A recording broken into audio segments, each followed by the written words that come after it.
As far as I'm concerned, as long as that same respect and recognition is not shown toward every one of our people in this country, it doesn't exist for me. And during the few moments that we have left, we want to have just an off-the-cuff chat between you and me. Us. We want to talk right down to earth in a language that everybody here can easily understand.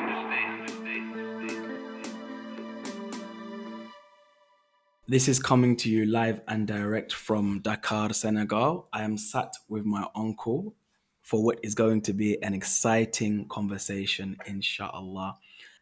Uncle Bai, thank you so much. I want to speak about the history of Gambia, particularly its radical history. Through our conversations, I've come to learn that Gambia has a particular radical history. So, before we talk about the details and specifics, what was Gambia like in the run up to independence under colonialism? That's a very interesting question because Gambia is the last colony of the British in West Africa. Therefore, other countries were having independence, and also Francophone countries were having independence. So that motivated Gambians now to say, well, look here, we have to have independence.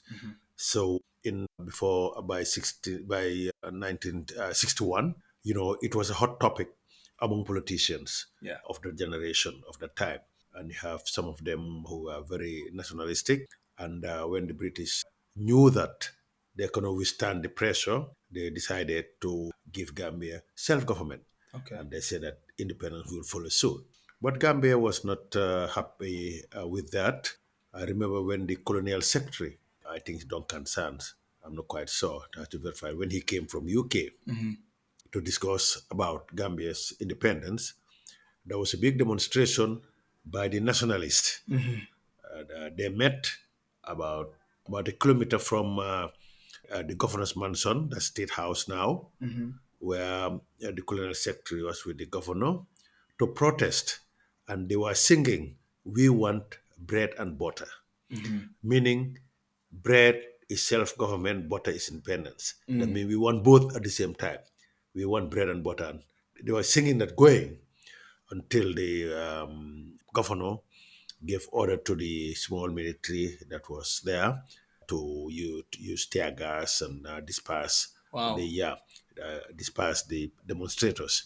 I remember my dad I was there. I was a kid because we I don't know whether I just went there to watch the thing or whenever there is crowd. But my dad, uneducated, he supports a big political party Yeah. called United Party, and the head of United Party was part of the demonstration. So my dad went, and I remember he was beaten and his arm was broken. Wow. I can remember vividly that when they took him to the hospital and brought him to the house, at night. So that was happening in the early 60s. So that took place in the early 60s. The British finally acquiesced to the demands of Gambia and then emerged the first president. Yeah, but before the first president, now they said that there must be elections. They had elections, and you had the United Party headed by a barrister, Per Njai, very popular party at the capital Yeah. with the Wolof. And then you have the Democratic Party by Reverend JC Fay. So very popular party with the Christians, especially the Protestants. And then you have the Gambia Muslim Congress, also very popular with the Muslims. But it was divided because the United Party, PNJ, had also a lot of Muslims and Christians there because PNJ parents were Muslims. Yeah. And he hailed from a region called Salum. Okay. And all the Wolofs who came from Salum, who were very much in the capital Banjul as traders, successful businessmen, supported Penjai. One anecdote: my mother was a supporter of JC Fay before Penjai had his party, and my father. But when Penjai established the United Party, my mom told my dad, my Salum has established a party, I'm going. So my father followed suit. He became a militant.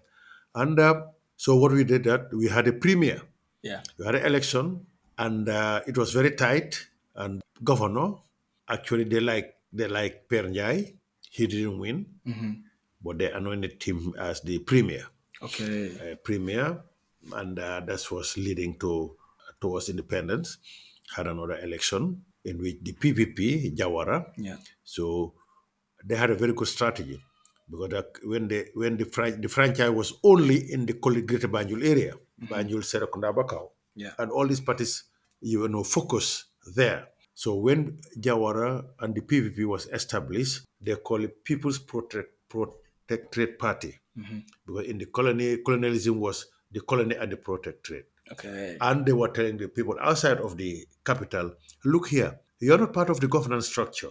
Now it's an opportunity for us to take over because we are majority. Now you are being going to be allowed for the first time to vote. Yeah. So this is your party. Mm. So it was not philosophy or anything. It was, oh, I'm from the provinces. I'll vote protected. I'll vote for Jawara. So Yeah. that's how the tables were turned. Yes. And Jawara won by two constituencies and a majority and became president. And he worked hard to capture the eastern part of the country that voted for PS Nyai, that's what the Fullers. Yeah. He managed to get their leader to cross over to him and married to Modu Musa Njai's daughter. Modu Musa was the wealthiest Gambian, a Fuller, and a lot of influence in the eastern part of the country. So Jawara marrying his daughter was a big political coup to Oh, have wow. all the eastern part of the country to support him. The rest is history. Ever since, Jawara will always win. So, given the different ethnic groups that exist in the Gambia, what was each ethnic group designated as in the colonial administration? Well, very interesting. During colonial time, yeah, it all depends about on education. The Akus, these are the descendants of the freed slaves, Yeah.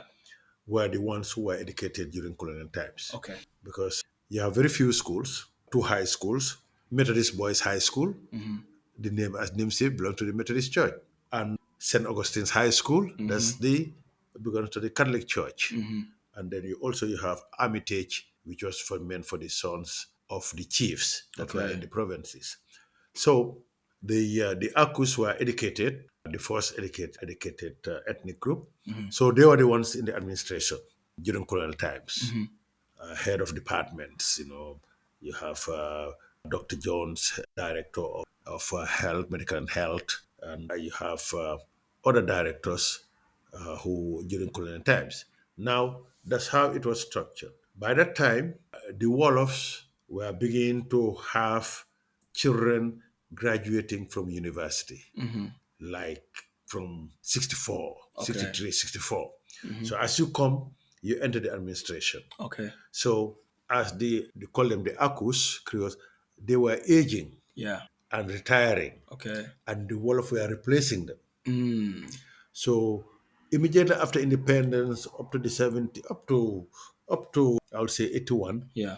the Wolofs were the administrators. Okay. They were the administrators. So the Akus were no longer, they have retired. So the Wolofs took over. And it was beating every department you go, parastatals, the Wolof. But just like what happened when the Akus were there, Yeah. by the 80s, the Mandingers have started having graduates coming home. Okay. Yeah, from the 70s and so forth, like Bakri Dabo, who became vice president there.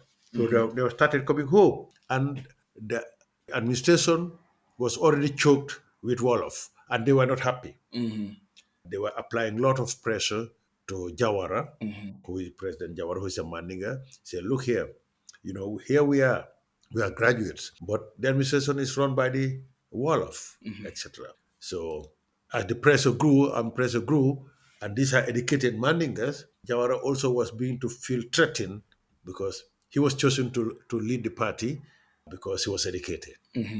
Now we have more educated Mandingas who came, Yeah. and they were forcing said that we need to be, in top administration. It one coup happened, although it was not successful. But the educated Mandingas were telling Jawara, look here, it's all your fault. Wow. You don't have us around you. Oh, You wow. have only the Wolofs. So immediately he was reinstated after the coup. He started bringing Mandinkas in. Mandingas in. Bakr Dabo was ambassador in Senegal. He was brought in immediately and made Minister of Tourism, etc. And it started Okay. developing like that up to the time Yaya Jammeh came Okay. and made the coup. When he made the coup, obviously the Manigas were not happy Yeah. because they were the one enjoying. At the beginning, the Wolofs were happy Yeah. because the Yaya Jammeh had employed, or his cabinet, most of them came from Banjul. Okay. Because although he belonged to the Jola, but he didn't have enough educated, and he knew that the Mandingas will not support him Yeah. because he had moved them out of power, so he depended on the On the Wolof. wall for support. Yeah, so he had a lot of ministers at the beginning who were Wolofs. Until he entrenched himself, he started also playing the ethnic game, Yes. start bringing Jolas all over, promoting them in the military, in the security, putting them in strategic positions, Yeah. etc. So you can see that we have from the Akus Creoles during colonial times and independence, and after independence, the Wolof, Yeah. and then after that you have after 81 you have the Mandingers, and after that the Jola took over, and that's a very interesting That's very scenario. Yeah, interesting. So speak to me about Gambia gained independence in 1965. yeah. Then at the same time, we witness across the continent various other leaders. So the Nkrumah, Sekou Toure, various other Pan-African leaders. Patrice Lumumba would have been assassinated in 61, but you have various other leaders. What was, in your understanding, Jawara's politics? What was his politics? What was his vision? For Jawara, he was not playing the Pan Africanism Okay. like you have Kuma, Sekou Toure, Yeah. and Jawara was a conservative leader. Okay, thank Was you. a conservative leader, and his concern was Gambia. And I would say his policy was peace and tranquility. Okay. He believes in peace and tranquility, and we had peace with tranquility. What is happening in other countries and so forth. In fact, we used to accuse him as a belong Uncle Tom, a yes sir Okay. guy to whatever the West says. Okay. Although by that time, you have what you call the East Bloc, the West Bloc, and the non-aligned. Yeah. Gambia was a member of the Non-aligned non-aligned. movement. But in practice, we believe that he was he will link more to what The West ones. the West wants. Okay. So that's how I. So let's talk about your involvement then. I guess you were not enamored or convinced by Jawara's politics. What was your own political journey or your own radicalization? What were you? Whose rhetoric enamored you and caught your attention? Well, we were. I was in high school. I was in high school around independence, before independence, and so forth. And we started reading books of what's happening outside and started admiring people like Kwame Nkrumah, Lumumba, Sekou Touré. We listen to the radio every time to listen to him. So there was a chunk of us who were in high school Yeah. who started paying attention to what is happening outside of Gambia, what is happening in the world. Yeah. And we feel we were attracted by their philosophy. When Krumah says that, political independence is no independence without economic service, we say, wow, Yeah. that's right. Oh, neo-colonialism. They have given you independence, but they come back and now control your economy. Say, wow. So we believe in that, Yeah. and started forming a small movement using the philosophy of Kwame Nkrumah. Wow. We read about Marcus Garvey, we will read Nyerere, about Lumumba. So I myself, I wouldn't say I would say we, because I was in an environment of my age group that were being influenced by that. And at the same time, things were happening all over the world, like in America. The Black Power movement was coming out. And we were reading that, like people like Stokely Michael, Huey Newton, and all of that. Wow. So we were following the Black Panther movement very much until that when Stokely Michael was in danger, had to leave, Yeah. and came to Guinea, and Nkrumah was a coup, and he was living in Guinea. Yeah. We happened, me and other group, as sports people, we happened to, in 1968, to go to Guinea and play sports. There, we met took like Michael. Wow. And it was What was that like? no, it Meeting was Stokely like Carmichael. yeah, it was like wow, yeah, we believe in what he was after. Now he's here with Maria Makeba, and we just interacted, and he knew, wow, he didn't have that idea that Africans were so much into this political war, fighting imperialism, because he doesn't speak French. He came to Guinea, Yes. and Secretary was the one talking about. Here he met Gambians who are talking about exactly what we were saying. So we said, you have to come to Gambia. So we invited him to Gambia. What year was this? He came, we met him in 68, I think was about 69. I'm not Oh, he quite came sure. to Gambia. Yeah, he came You to brought him to Gambia. Yeah, we brought him to Gambia Wow. with Maria Makeba, and I remember we had a big meeting, Yes. symposium at Crab Island School where, he was the speaker. Wow. He was the. Do you remember what he spoke about? Yeah, Or some of the things. Yeah, I remember he inspired us, telling us, "Hey, we black people, they will never give us credit for whatever you do." He would say, "I am good, and I know I'm good." He said, "I wouldn't wait anybody to tell me that." So we took that philosophy and say, hey, don't wait for people to tell you are good. Yeah. You know what you are doing, you are good enough. He talked about the same thing that we talk about, that the unity of Africa, we have to unite. Yes. If Africa unites, we can control our resources. Yes. But what is happening is imperialism and neocolonialism is nothing. Everything is just going back to the West. And the model we are taking following the West is a bad model. It's not a good model. We should have our own. But I remember we took him to Jawara, President Jawara. Wow. Yeah, and in fact, Jawara gave him a car to go and visit in the provinces. I remember he went and had an accident with Jawara's car, a state car. So Jawara was the type of person that he wouldn't make enemies. Everything he was just okay. He will listen and so forth. And he wasn't convinced. He wasn't convinced. Jawara believed in what he believed in. So, but he will listen to you. Okay. Yeah, no matter what. And during the period also, you remember that things were happening in France. Yes. Bandit, most radical student. Yes. Mobilized the students on the student strike until de Gaulle fell out of power. Yes. Because of the revolution. Yes. And what that was going on, that influenced University of Dakar here. Wow. The students also took over big. There was a student called Blondel Joe. I know Blondel Joe. Yeah, Blondel Joe. Yeah. He was leading the students, very radical. Yes. Until his life was in danger. Yes. He ran away and he came to Gambia. We hit him. You hit Blondel Joe? Yeah. Oh. We hit him. We hit him in Gambia for about a week or so, until his brother. Yeah. A lot of people don't know that his younger brother came to Gambia. Wow. Said that the Senegalese government, they know that you are in Gambia. And they're about to discuss with Jawara, and you'll be extradited. Wow. So he disappeared. I don't know why he went towards Mali, but later on, he was caught and put in prison. And they killed him, isn't it? And they found him hung. Yeah. They say suicide. Yeah, they say suicide. But we know. But those things were happening. Yes. Around that time. And I remember Gambians were beginning to come for vacation from the US. There's a Gambian who used to talk. We call him he came from the US, and the radicalism and Black Pantheism was in the US. Yeah. And that person, one particular, his brother was a student at Sorbonne with Cambendit. So he will come to a group and we discuss the system. We are anti-system. Yeah. Anti-system. So that's how radicalism started, and we established what we call Ken Street View. Ken Street View. Ken Street View. Ken Street is where we live. That's our street. Okay. Yeah. I think we are going to have another topic just about Ken Street View sometime, but I'll just give Ken Street View. Most of us were teachers. Yeah. And during the summer, a long holiday, 3 months. So we'll just sit at 31 Ken Street and discuss. What do we discuss? Politics at high level.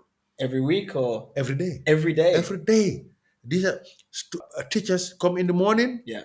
Till lunch, go for lunch, come back in the afternoon, till dinner, go for dinner, come back in the evening, sometimes till morning. Wow. At 31 kids that will talk and we'll discuss just politics globally and locally. And one particular time we said, wow, what we are saying, we are just talking among ourselves. Why can't we have a newspaper? And so that we'll be writing this and disseminate it and make the people of Gambia aware. Yes. So we started the Kent Street Journal, Wow. and Uncle Taal was one of the most active on that as the editor, and Uncle Saja was the most radical among a very good writer. Wow. You know, uh, writing about what's wrong with the government. We are exposing corruption. This particular person is corrupt. Yes. Look at his lifestyle. We became very popular. And then you had other groups that came, like Black Brotherhood. Okay. They took carbon copy of the Black Panther. Then you have another one, Tonya. Tonya in Maniku means the truth. These were all in the sixth form together, and they also had their paper.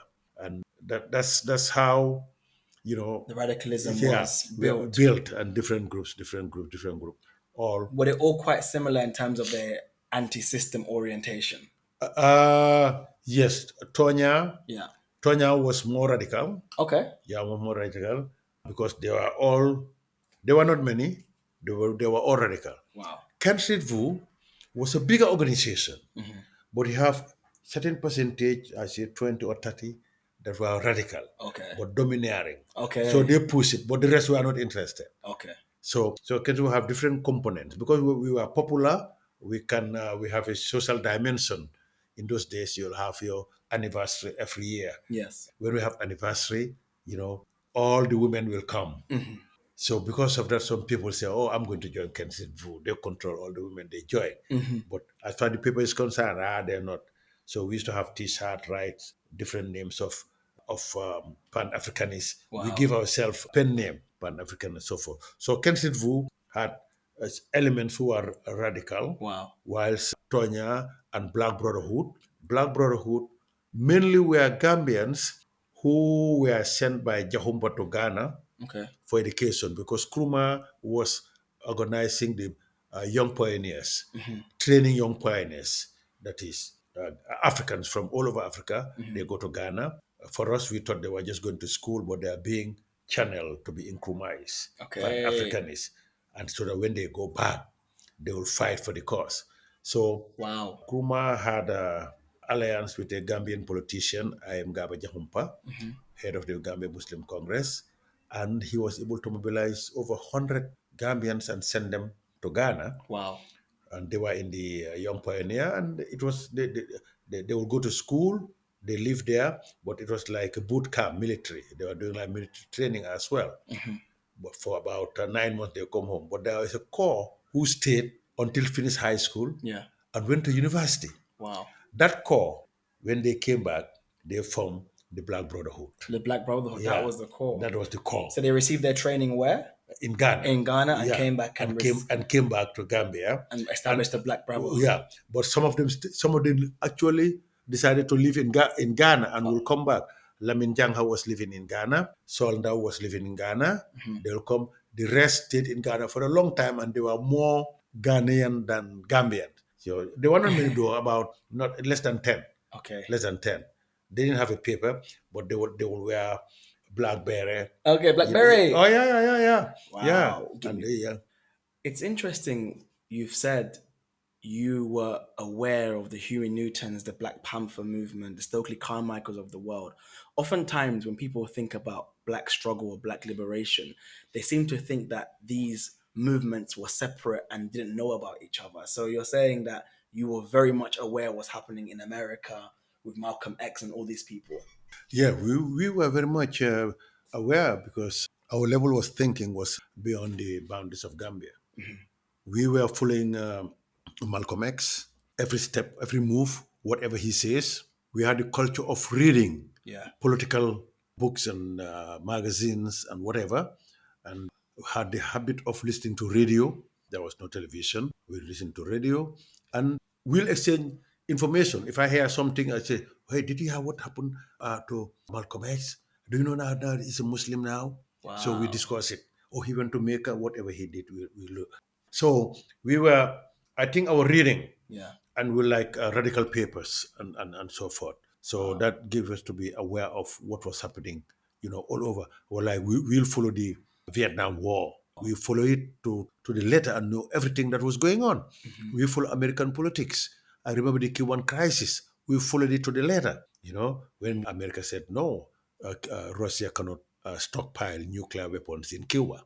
And until it stands still, that Kennedy said that this is the red line you can cross there until the we thought that it's going to be a war if you pass there, and we saw them turning and going. So we are following all of that. We are following Kennedy when he Kennedy. got elected. We are following.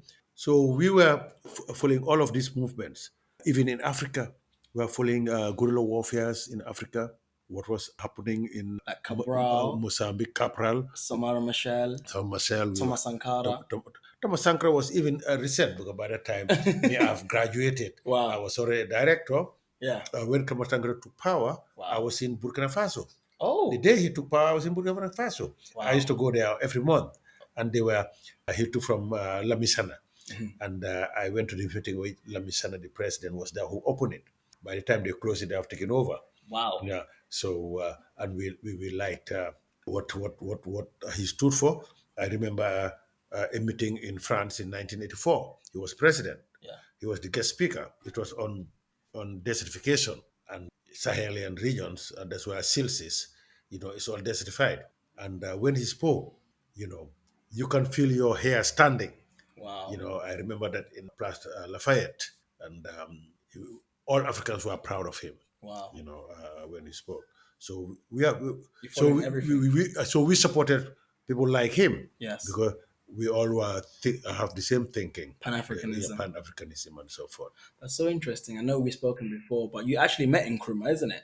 No, Nkrumah is one of those that I when we went to Guinea, Yes. is because of security. Okay. And we are a group there.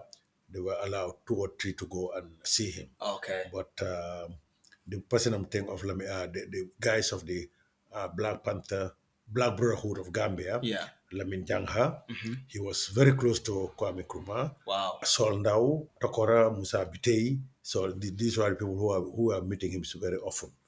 Yeah. It's very interesting. You said they called themselves the Black Brotherhood. People often say that those of us in Africa don't consider ourselves to be black. What do you think? No, no. I think Africans, I think it's the other way around. We accuse others who don't consider themselves black. For us, we say they're white and black and brown there. But Africans consider them black. Like when I went to America and so forth, by the time, that was nothing like African American, black American. That's what we say, black American, this is an African, this is a black American, and so forth. But we who were Pan Africanists when we went to America, Yeah. we integrated easily with the African Americans. Wow. Easily.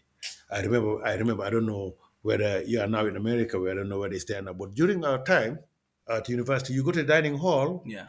the whites sit together, Yeah. the blacks sit together Yeah. there, Asians sit together there. And the Africans who are Pan-Africanists like me, I always sit with the blacks. Yeah. There was another Gambian whom I know, whom we call Uncle Tom. He was sitting with the whites. Yeah. I know that guy, until now when I see him, I ask him, have you changed? Because I went with the spirit of Pan-Africanism. So for me, African American was my brother. Yes. And, Thank you. like I will go to all the activities. Yeah. Like I remember at Dartmouth, there's a dorm for black students only. Yeah. I was in that dorm though, but it's only so that they'll maintain their culture. But that's where I will hang. That's where I will do everything because I felt I'm part of them. They also accepted me. That's so important because Yeah. nowadays, maybe because of living in the West for so long, we always see online, especially my generation, unfortunately, there's this division. Some people say, no, we are continental Africans or we are Nigerian. We're not African American. We don't share the same struggle as you. But I think to myself, when we go to North America, we're treated the same. Yeah. So you're saying even in your day, you felt Yeah. a part of the people there. Yeah, I felt part of the people there. And even, like I said, it depends the type of orientation you had in Africa. All the people I know in my generation that were Pan-Africanists Yeah. went and clicked. And they will stay in the black community. Wow. Like you go to Boston, they will stay in Matapan Yeah. and Harlem. Yeah. And others say, and we meet other Gambians say, oh, let's go to Harlem. Are you crazy? They wouldn't want to go there. They think that is on gunslinging, is too dangerous and so forth. But Mm. we were more comfortable Wow. going there.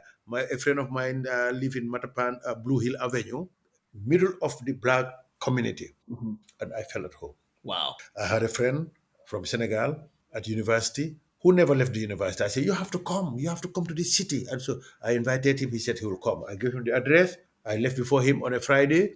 On Saturday, he came up to Blue Hood Avenue, and he was just about 50 meters from where I was staying Mhm. at the petrol station. He was asking for the address. He saw the guy having a gun. He ran away and went back to Dartmouth, 200 and something kilometers.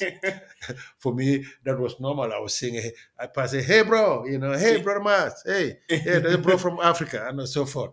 So we were part of it. But those who did not have that orientation, who are not politically conscious, Yes. before they left, they went and they stay away from the Okay. African Americans and so forth. No, that's so interesting. And I think this information needs to be continually told to people that depending on your political orientation prior to leaving the continent will determine how you act in other places. And I Yes. think that's very important to say. So let's talk about contemporary age now. I know you've met a lot of world leaders. Who were some of the ones that left a lasting impression on you? The world leaders that left lasting impression on me, I've met several of them, but I would say Nelson Mandela. Okay, Nelson Because Mandela. Nelson Mandela, what he went through, Yes. and he became president. Everybody thought he was going to revenge. Yeah. No, let's work together. And whenever you discuss with him, he talk about development, peace. He has a vision. Yes. The vision he had before he went to jail that continued. And he will talk to you about and you are looking at this guy say, what he has gone through. He has forgotten everybody and forgiven them. Let's work together and so forth. Then Salif Johnson, first woman African president, used to head an organization, and we deal with water and sanitation, and wanted her to champion sanitation in Africa. And they were writing the SDGs, Yeah. Sustainable Development Goals, from the MDGs, and she was among the three presidents that were given that task. And I used to meet her very often to lobby so that water will have a chapter in the SDGs Yes. rather than being buried in a chapter of environment like which was in the MDGs. So So those two particularly. the two particularly impressed me most. And in thinking about, so finally then, thinking about Africa today, where do we go? What is to be done, especially in the continent today? Well, What is to be done? yeah, no. Sometimes I could say, Africa, I've given up. But recently, I'm having more hope. Sometimes I say I'm giving up because it's a type of leadership. Yes. I believe in leadership. Leadership who understands Africa, understands your people that you are leading, Yeah. understands the world. Because if you don't understand the world, you cannot move because it's a global village. Yeah. And to give an example, somebody was saying, "Look here, Africa. Korea has invested so many billions in artificial intelligence. Africa, what are you doing?" So you should understand that the world is moving. You are talking about artificial intelligence. You Yeah. start preparing for that. I like the type of leadership in Africa who will sit a president of a small country or big country, whatever, and paying attention to what is happening globally and preparing us for that. So I'm very much impressed with President Ruto of Kenya, newly elected. Yeah. I'm following him. And I said, wow. I lived in Kenya, and during his election, I was not supporting him. I was supporting Raila Odinga, a Pan Africanist. But this guy, he's telling the West, look here, how come he's telling his fellow African leaders, why do we have to go to Japan for Japan Africa Summit? 54 presidents, we go there to talk to one president. Why do you go to the US to do the same? The US Africa Summit. Let's stop that. If they want to talk to us, let them come to Africa and meet us at the AU. So if one president will come and meet us all there. Yes. So the other day he said, why Somalia is his neighbor? He said, why if I want to buy something in Somalia, I have to pay in dollars? And Somalis come to Kenya, they have to pay in dollars. Exactly. Why can't I pay with our local currency. I have America. I have nothing against you and your dollars, but when I deal with you, let's deal with the dollars. So this guy now he's speaking of things that resonate with contemporary Africa, Yes. thinking that we should stop following what the West is telling us. This is the path to development, and we follow that. We follow that path. We should have our own path that face our realities. We have our own realities. We Exactly. have a socio-cultural aspect that we should follow it. Otherwise, Africa will never. We sit down, others define what is poverty for us. Others define how do we get out of that poverty range, and we follow suit. We should define that ourselves. I always say that we should stop being a passenger. We should be co-driver Exactly. of the train, and the train is moving. Let's be co-driver and be defining things with the West. Partnership is okay. We all partner. We cannot do it alone. The West cannot do it alone. But let's partner and define our own destiny. Thank you so much. And I guess lastly, then, actually, no, let's say it for another time. Yeah.